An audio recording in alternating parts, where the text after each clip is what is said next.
मैं Arvind Barnwal sir BBD SS मटेऊ गाजीपुर से अपने यूट्यूब चैनल के सभी दर्शकों को हार्दिक शुभकामनाएँ। जैसा कि पिछले वीडियो में हम सभी लोग फिजिक्स से संबंधित टॉपिक कूलॉम का नियम और वैद्युत क्षेत्र के बारे में पढ़ चुके हैं। आज के इस वीडियो में हम कूलॉम के नियम और वैद्युत क्षेत्र से संबंधित इन दोनों टॉपिकों पर आधारित न्यूमेरिकल्स के बारे में हम अध्ययन करते हैं। तो अध्ययन करने से पहले मेरी आपसे एक अपील है कि यदि आपने इस चैनल को अब तक सब्सक्राइब नहीं किया है तो आप इसे सब्सक्राइब कर दें तथा इसे लाइक और शेयर करना न भूलें। तो पहला प्रश्न हमारा है कि 7n14 नाभिक पर कूलॉम में आवेश की गणना कीजिए। कूलॉम में आवेश की गणना कीजिए। तो हमें नाइट्रोजन परमाणु के नाभिक पर आवेश की गणना करनी है। तो चूँकि हम जानते हैं कि नाइट्रोजन परमाणु के नाभिक में 7 प्रोटॉन होते हैं, चूँकि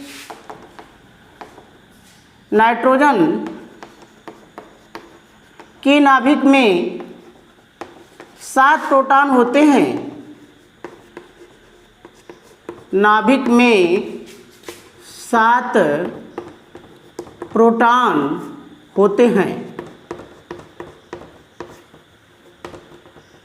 और एक प्रोटॉन का आवेश +1.6 इंटू 10⁻⁻19 कूलॉम होता है। अर्थात एक प्रोटॉन का आवेश +1.6 गुणे 10⁻⁻19 कूलॉम होता है।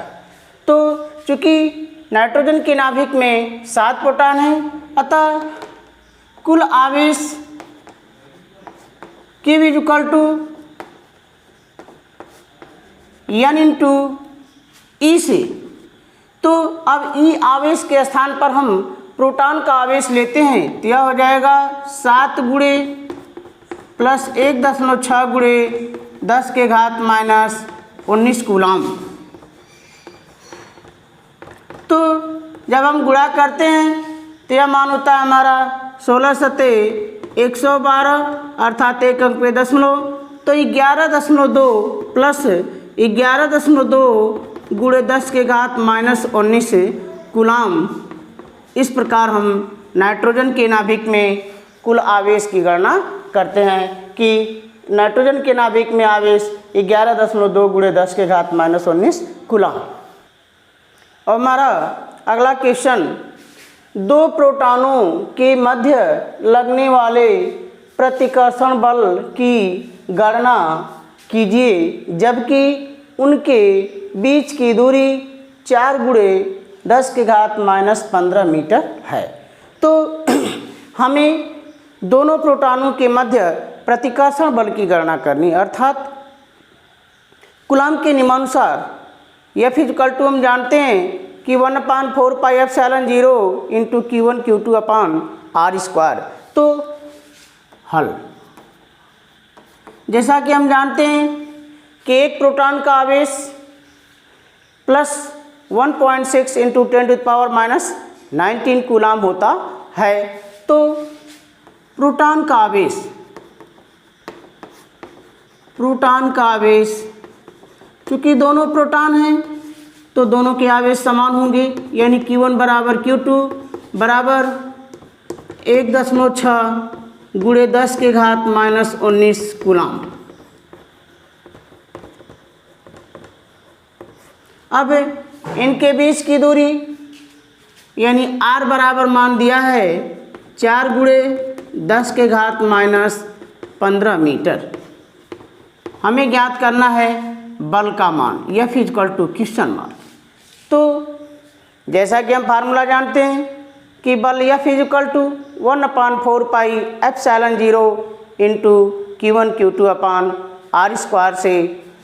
तो चूँकि F = 1/4πε0 इंटू Q1 Q2/r²।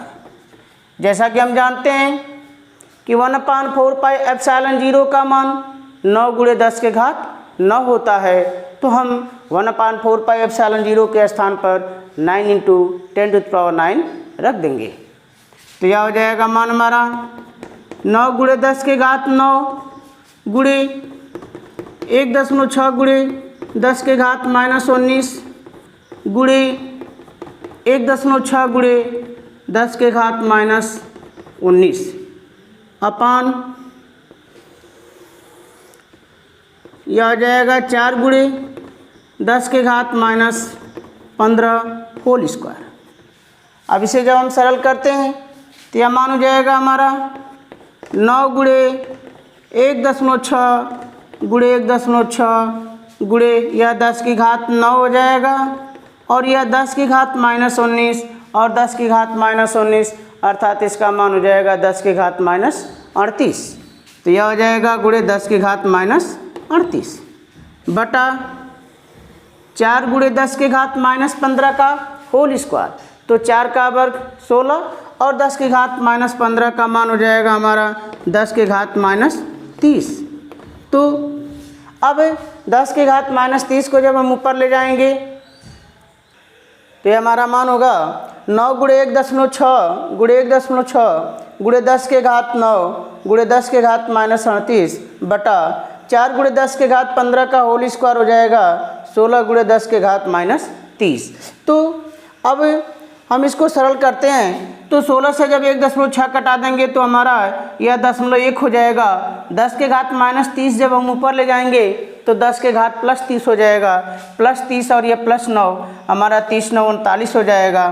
तो हम इसको इस रूप में लिख सकते हैं कि 9 गुणे 0.1 गुणे 1.6 गुणे 10 के घात 39 गुणे 10 के घात -38। तो 10 के घात 39 में से जब हम 10 के घात -38 को सरल करते हैं तो 10 की घात 1 बच जाएगा और उस 10 का गुणा इसमें कर देंगे तो 10 से कम 10 यानी 1 हो जाएगा। तो यह मान हो जाएगा हमारा 9 गुणे 1.6। तो 9 का हम 1.6 में गुणा करते हैं तो 16 9 144 और एक अंक हमारा दशमलव लग जाएगा। तो यह मान हो जाएगा हमारा 14.4 न्यूटन। 14.4 न्यूटन। इस प्रकार से हम सरल करते हैं। और हमारा अगला प्रश्न, दो धन आवेश जो कि परस्पर 0.1 मीटर की दूरी पर हैं एक दूसरे को 18 न्यूटन के बल से प्रतिकर्षित करते हैं। यदि दोनों आवेशों का योग 9 माइक्रोकूलाम हो तो उनके अलग अलग मान ज्ञात कीजिए। यानी Q1 और Q2 दोनों का योग Q1 + Q2 बराबर 9 माइक्रोकूलाम दिया है। हमें ज्ञात करना है Q1 व Q2 के मान अलग अलग क्या होंगे। तो मान हमारा ज्ञात है, हल R = 0.1 मीटर, Q1 + Q2 बराबर 9 माइक्रोकूलाम। चूँकि फार्मूला हमारा है का अच्छा प्रश्न में कह रहा है एक दूसरे को 18 न्यूटन के बल से प्रतिकर्षित करते हैं तो यह बराबर 18 न्यूटन। यह का मान है 18 न्यूटन। चूँकि कूलाम के नियमानुसार हम जानते हैं कि F = 1/4πε0 × Q1 Q2 अपान R²। तो चूँकि हमें ज्ञात करना है Q1 बराबर क्वेश्चन मार्क, Q2 बराबर क्वेश्चन मार्क। चूँकि हमारा फार्मूला है F = 1/4πε0 Q1 Q2 अपान R²। तो F का मान हमारा 18, 1/4πε0 का मान हमारा जैसा कि हम जानते हैं कि 1/4πε0 = 9 × 10⁹ अर्थात 9 गुणे 10 की घात 9। यह हो जाएगा मान हमारा 9 गुणे 10 की घात 9 Q1 Q2 अपान R²। और R का मान हमारा है 0.1, तो 0.1 का स्क्वायर। अब इसे हम सरल करते हैं तो मान हमारा हो जाएगा Q1 Q2 बराबर 18 गुणे, जब हम 0.1 का वर्ग करते हैं तो 0.01 बटा यह हो गया 9 गुणे 10 के घात 9, तो 9 दूना के 18, तो यह हो जाएगा 2 गुणे, अब ये हो गया 10 की घात -2 और ये भी ऊपर जाएगा तो 10 की घात -9, अर्थात इसको हम लिख सकते हैं कि 2 गुणे 10 के घात -11, 2 गुणे 10 के घात -11, या इसे चूँकि 10 की घात -11 तो 10 की घात -12 करने के लिए इसमें हम 2 में 10 से गुणा कर देते हैं, तो यह मान हो जाता है हमारा Q1 Q2 इजकल टू यह जाएगा 20 गुणे 10 के घात -12। अब जैसा कि हमें मालूम है Q1 + Q2 बराबर 9 माइक्रो कूलम, तो यह मान लेते हैं समीकरण नंबर 1, Q1 + Q2 बराबर 9 माइक्रो कूलम, तो यह हो जाएगा 9 गुणे 10 के घात -6 कूलम, यानी Q1 + Q2 बराबर 9 गुणे 10 के घात -6, ये मान लेते हैं हम समीकरण नंबर 2। तो अब हमें इस Q1 गुणे Q2 बराबर 20 गुणे 10 के घात -12 और Q1 + Q2 बराबर 9 गुणे 10 के घात -6, इसको सरल करके हमें Q1 और Q2 का मान प्राप्त करना है। तो अब हमको ऐसा मान लेना है कि गुणा करने पर 20 आए और जोड़ने पर 9 आए, गुणा करने पर 20 और जोड़ने पर 9, तो हमें मान प्राप्त होता है कि 4 और 5, यानी यदि हम 4 और 5 को जोड़ें तो 9 आएगा और 4 में 5 का गुणा कर दें तो मान हमारा 20 हो जाएगा। तो समीकरण 1 व 2 को सरल करने पर, समीकरण 1 व 2 को सरल करने पर, हल करने पर, यानी हम कह सकते हैं कि यदि Q1 का मान 5 गुणे 10 के घात -6 कूलम, तो Q2 का मान हो जाएगा हमारा 4 गुणे 10 के घात -6 कूलम। यह अभिष्ट आवेशों के मान हो जाएंगे कि Q1 बराबर 5 गुणे 10 के घात -6 कूलम और Q2 बराबर 4 गुणे 10 के घात -6 कूलम, या इसको हम इस रूप में लिख सकते हैं कि 5 माइक्रो कूलम और Q2 का मान हो जाएगा 4 माइक्रो कूलम। ये हमारे अभिष्ट हल का आंसर होंगे।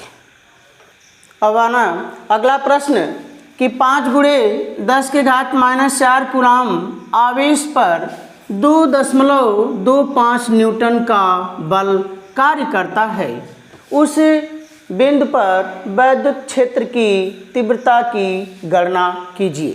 तो प्रश्न के द्वारा हमें ज्ञात है कि 5 गुणे 10 के घात -4 कूलम आवेश, अर्थात आवेश की मात्रा दी गई है 5 गुणे 10 के घात -4 कूलम।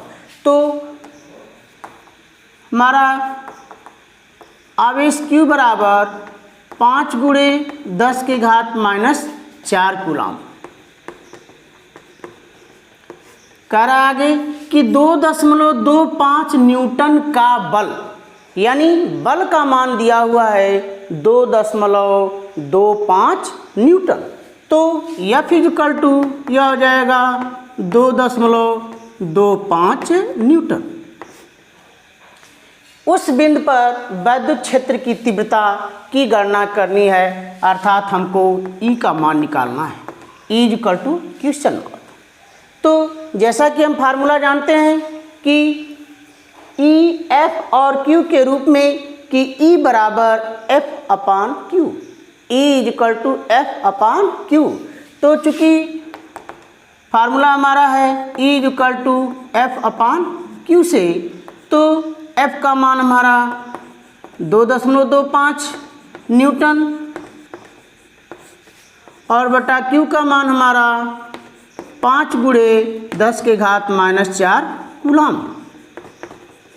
तो अब 10 की घात -4 जब हम ऊपर ले जाएंगे तो 10 की घात +4 हो जाएगी।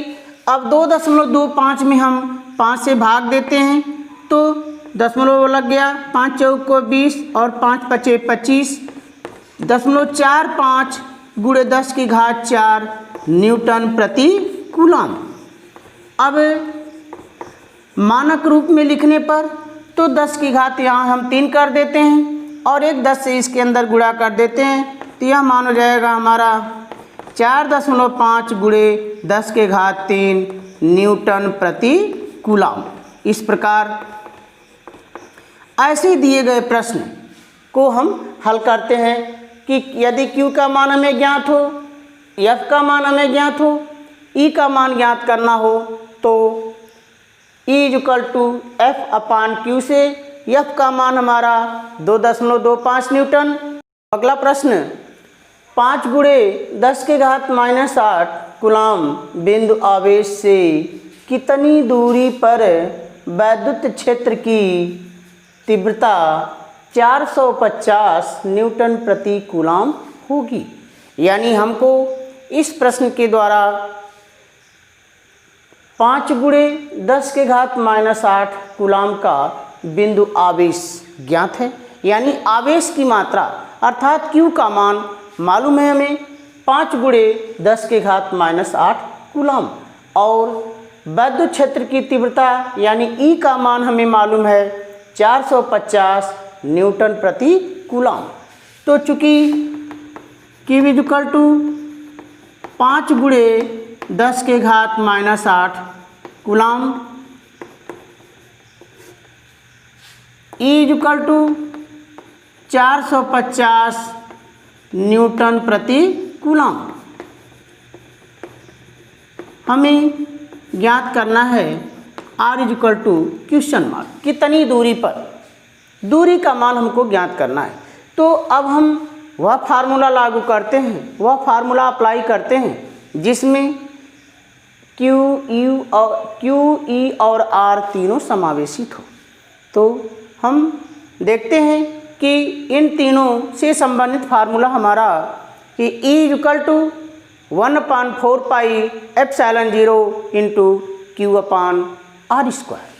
तो चूँकि E = 1/4 पाई ε0 × Q/R² और जैसा कि हम जानते हैं 1/4 पाई ε0 का मान 9 गुणे 10 के घात 9, Q का मान हमारा 5 गुणे 10 के घात -8 कूलम और R का मान हमारा ज्ञात करना है।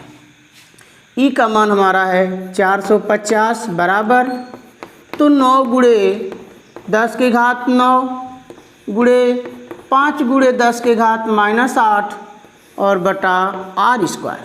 तो R² बराबर तो 9 गुणे 5 गुणे 10 की घात 9 गुणे 10 के घात -8 बटा 450। अब इसे जब हम सरल करते हैं तो 9 × 5 = 45 और 10 की घात 9 में से हम 10 की घात -8 को घटाते हैं तो 10 हमारा हो जाता है।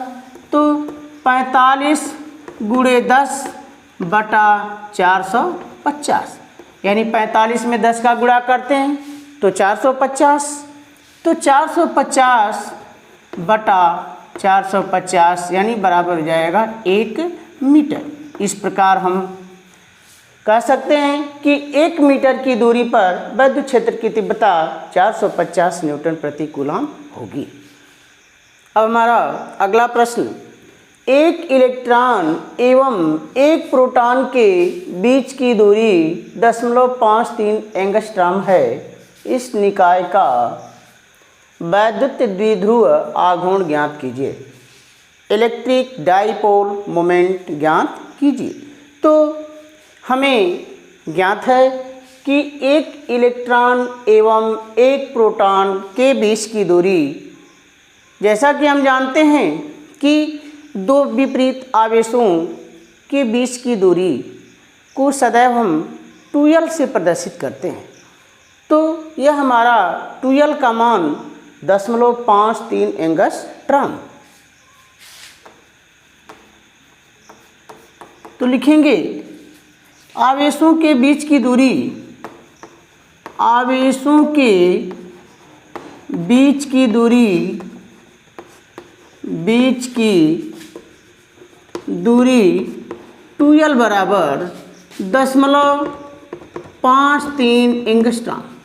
तो अब इस एंगस्ट्रॉम को हम मीटर में व्यक्त करते हैं, मानक इकाई में व्यक्त करते हैं।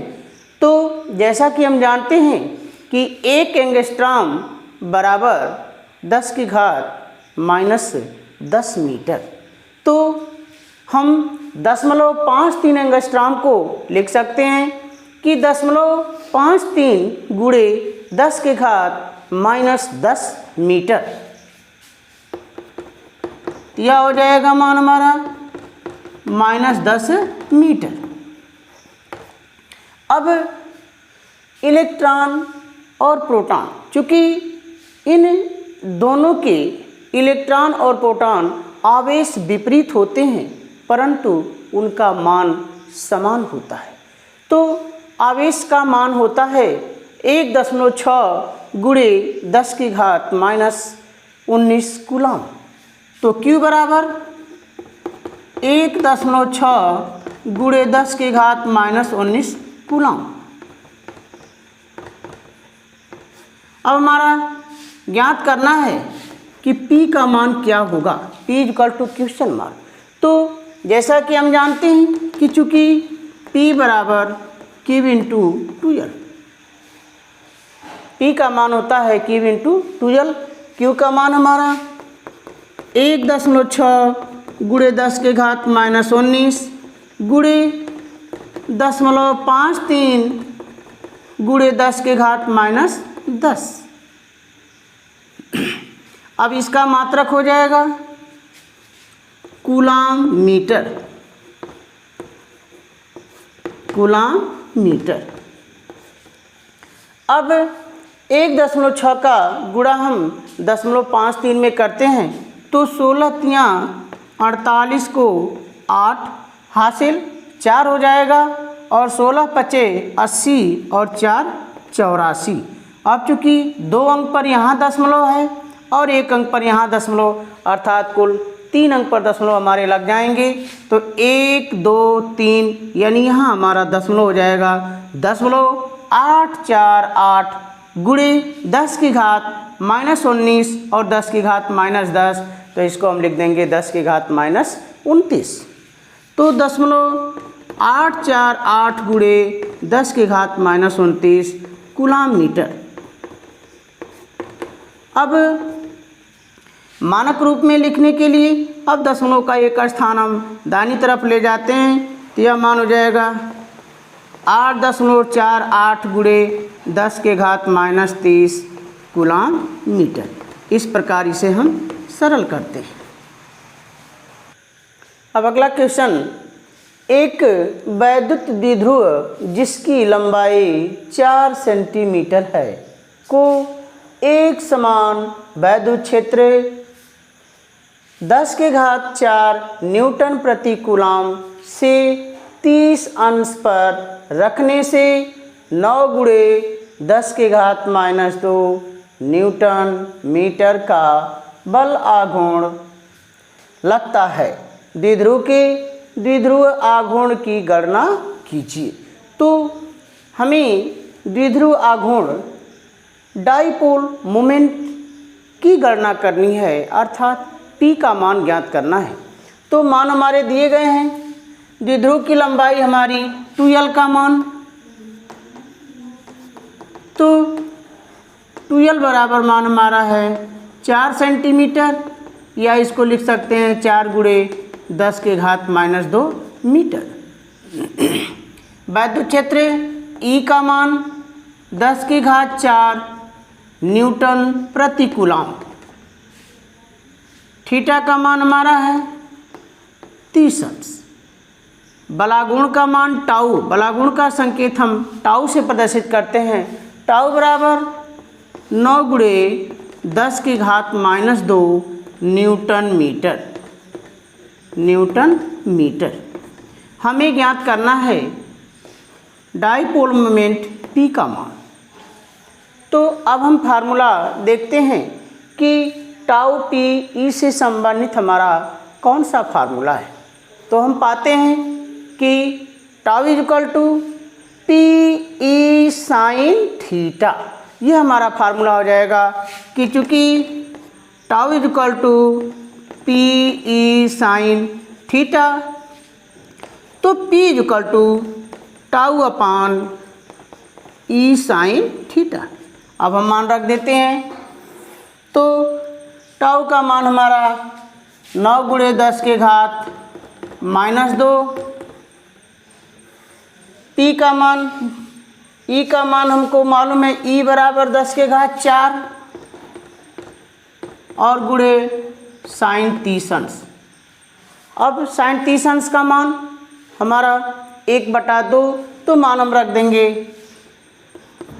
तो 9 × 10 के घात -2 बटा 10 के घात 4 गुणे 1/2।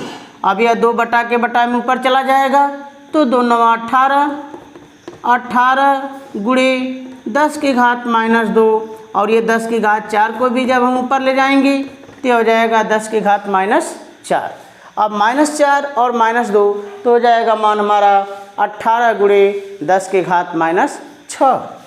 तो 18 गुणे 10 के घात -6, या इसको हम लिख सकते हैं 1.8 गुणे 10 के घात -5। और द्विध्रुव का मात्रक तो कूलाम मीटर, कूलाम मीटर। इस प्रकार इसे हम सरल करते हैं। जैसे ई का मान 10 के घात 4, थीटा का मान 30 अंश, टाउ का मान 9 × 10 के घात -2 न्यूटन मीटर, पी का मान हमें ज्ञात करना है। फार्मूला हमारा है कि tau equal to P E sine theta. तो P equal to tau upon E sine theta. अब हम टाउ ई और साइन थीटा का मान रखते हैं। तो P इक्वल टू मान हो जाएगा हमारा 9 × 10 के घात -9, ये टाउ का मान हमारा, ई का मान 10 के घात 4 और थीटा के जगह 30 अंश अर्थात साइन 30 अंश।